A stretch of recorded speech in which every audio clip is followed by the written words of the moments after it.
Hi! In this video tutorial we're going to see which Keyshot materials are compatible with augmented reality and how to make them perform at their best.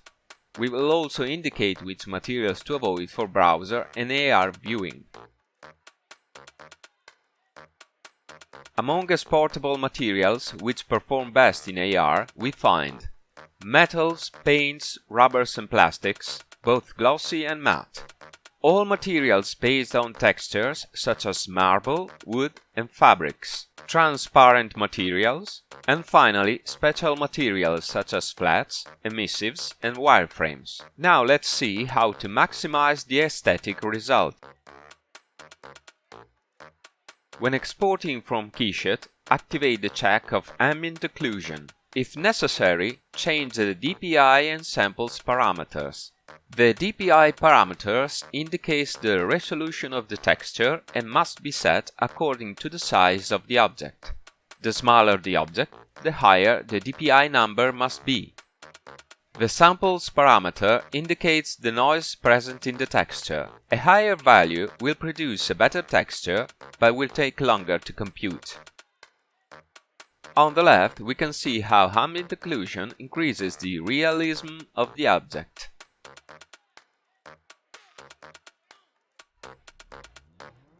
It may happen that a transparency color is not exported into the GLB. In this case, just adjust the base color factor parameter to bring it back to the original color. Increase the alpha value if the object is too transparent. Finally, increase the metallic value to get stronger reflections, and set a color in emissive factor to remove darker shades. If there are any non-recoverable materials, we recommend that you try My AR Studio GLB Fix.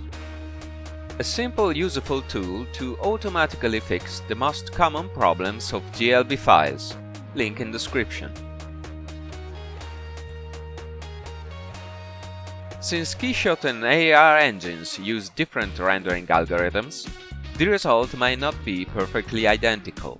However, we can improve it by varying the base color factor and roughness factor parameters. As in the case of metals, we act on the same parameters to get closer to the desired optical effect. Getting a flat material is simple. Copy the base color factor and paste it into the emissive factor.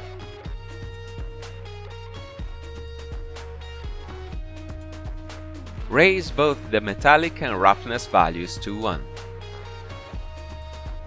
Finally, set the base color to black.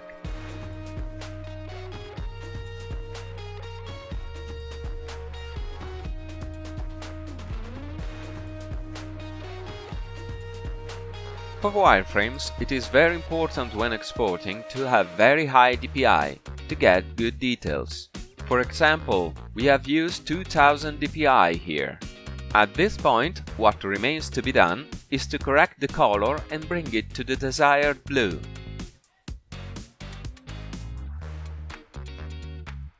Finally, let's see which materials are not supported by AR engines and are therefore not exportable.